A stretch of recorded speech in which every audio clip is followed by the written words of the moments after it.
I'm in one of the most magical cities in the world. I'm in Hanoi, Vietnam. I just arrived a few days ago and I decided to do a video to share my impressions. Now, I'm not a travel vlogger. I do videos for my community, the Expat woman community. I'm the founder and CEO, but I like traveling and I like shooting videos and sharing content about the customs, the culture, the people in different countries, because I believe that you need to get a perspective when you are interacting with people across the globe. I think it really builds cultural intelligence and cultural sensitivity. I feel it helps people understand and be more tolerant about different cultures, about being more sensitive, being accepting, because every country has their own rules, has their own systems, their ways they work, and I want people to be respectful. And of course, I love travel and I want to show my community and give them a peek about life in different countries. I like playing temporary expat or temporary digital nomad. So I'm on the train street in Hanoi. This is one of the most iconic or famous tourist spots here. And I decided, since I've been here a few days, to share some of my impressions of living in Hanoi, or rather in the Old Quarter where my Airbnb is. So I arrived at the airport in the middle of a typhoon. I was planning to go to Halong Bay and some of the other places around, but of course the typhoon stopped that from happening because we had torrential rain and winds and thunderstorms, and there were a lot of warnings. So I've been wandering around the Old Quarter. I'm very sweaty right now because the weather is so humid, but I decided I'd share this video, and I'm talking mainly about the Old Quarter and from my Indian American perspective, because I arrived in Bangalore first from San Francisco, and then I headed to Hanoi after spending about 10 days in Bangalore to look after or visit my mom. And so yeah, it's my perspective, and it's the Old Quarter, which is really a tourist spot, but it's still pretty interesting. So one of my first impressions was I arrived in Hanoi Airport, the international airport, from Bangalore Airport. Now the Bangalore Airport is very fancy, it's new, modern, just amazing, and the Hanoi Airport was much simpler, but immigration, customs, getting our baggage was a breeze. It was so simple, and then our Airbnb host organized a driver to pick us up. And when we drove into the city, the first thing that struck me was how similar it was to Bangalore. There was a lot of two-wheeler traffic, a lot of honking, a lot of chaos, and it was like an extension of Bangalore, so it wasn't a big deal. The thing that has struck me most about the people that I've interacted with here in Hanoi, 90% of them are very friendly, very kind, very gentle. Even though they don't speak the language, they're ready to help.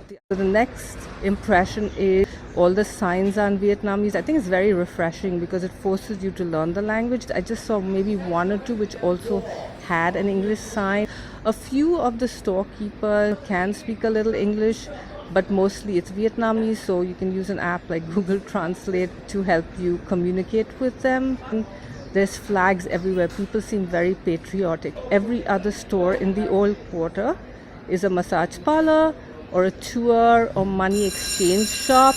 And I think the train is coming, so I have to end this video now, but I'll continue in a bit.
So the train went by and I lost my train of thought.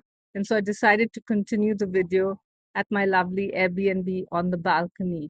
I think I was mentioning that I live in the Old Quarter of Hanoi. So it is kind of touristy. So my perspective and my impressions might be different than someone who lives maybe somewhere else in Hanoi. So it's mainly cash.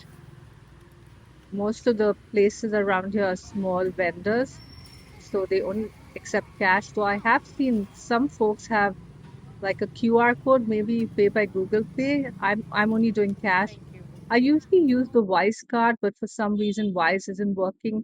And if I use my other credit cards, the between the exchange rate and the transaction fees, it's ridiculous. Now, something cool about Vietnam is where the Indian rupee is stronger than the local currency. Usually, the Indian rupee, unfortunately, is pretty weak, but here the rupee is stronger than the dong, and you can change rupees at the money currency exchange places here in Hanoi, and they're all over the place.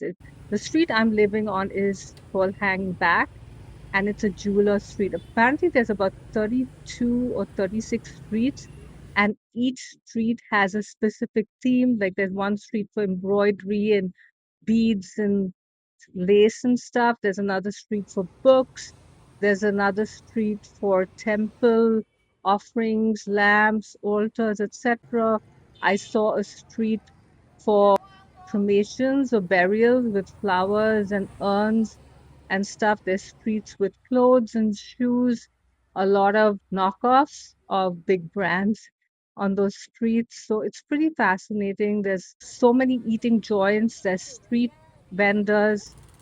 Of course, it is very noisy and chaotic. If you're not used to crossing the streets where there's no traffic signals or people don't really obey them, it might be hard. I'm coming from Bangalore where it's similar. We have two-wheelers and chaotic traffic, so it hasn't been too hard for me to navigate the traffic and cross the streets. The same with my kids. But I see a lot of foreigners like just waiting to cross and the traffic just zooming by. Again, honking is fine here in the US, of course. I think you get fined if you honk, so it's considered rude. And people more or less follow the rules, stick to their lanes, etc. So that's another impression or experience I've had. And another fascinating one is how people sit in front of their restaurants or their spas and they kind of invite you in, they kind of persuade you to go into the spa, like their employees take turns of sitting outside and calling out to the tourists that go by to visit them, and then they offer you all these discounts, etc. Everything's so reasonable. You can get your like lunch or dinner for maybe $1, $2, $3. Like I got these Vietnamese sandwiches and I think I got four for maybe 75 dong, which is $3, and they were delicious. When you buy certain things like clothes and bags, stuff and stuff like that from the smaller vendors, people do bargain.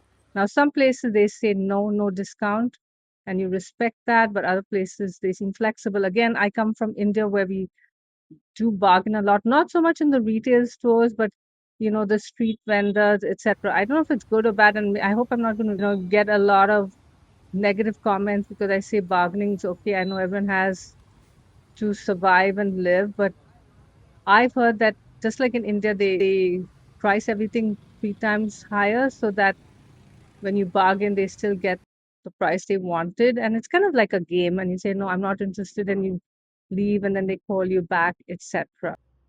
Another thing I noticed is the Airbnb only has a hot plate. I've stayed in multiple Airbnbs across different countries, and they usually have a stove like two or four. I think mostly it has four burners, and this just has a hot plate. So I think it's because people rarely cook at home. I don't want to generalize, but food's so cheap, it's actually more expensive to buy all the ingredients and then cook it back at your home. So I'm thinking maybe that's why there's only a hot plate. And of course, if you get fed up of or you need a break from Vietnamese food, like for my American kids, there's McDonald's and KFC and Starbucks, etc. And talking about food, the other thing I've noticed is that the restaurants, there's so many of them. I don't know if you can even call them restaurants. They're small eating places or even roadside vendors. They all have little chairs and stools, and they face the street. It's like being at the movie theater or at a theater to watch a play where all the chairs are facing the stage. It's the same here. They all face the street. They don't face each other. So the little tables are in front of your stools or chairs, whether it's on Train Street, on these inner streets here in Hanoi. It's like you are encouraged to people watch, tourists watch the traffic go by. I just found it fascinating. And the stools and chairs are really low. They look like stools and chairs from kindergarten classes. So if you have bad knees or a bad back, it might be a little hard to sit down and get up. On the weekends, there are night markets where apparently you can get everything really cheap. I am going to visit the night market this weekend and I'll share a video of that as well. And then, of course, there's the conical hats. I've seen a lot of street vendors wear them and also some tourists. I think it's a great protection from both the sun and the rain. I'm tempted to buy one. A few vendors have tried to get me to buy one, but I don't know how I'll carry it back to the US. But maybe if I come back and stay longer, I might get one of them. It's better than carting an umbrella around. And then hair salons. There's a shortage of hair salons. I know Vietnamese are famous for nails, manicures, pedicures, nail art, etc. Even in the US, in the Bay Area where I live, all the salons I've been to have been run by Vietnamese.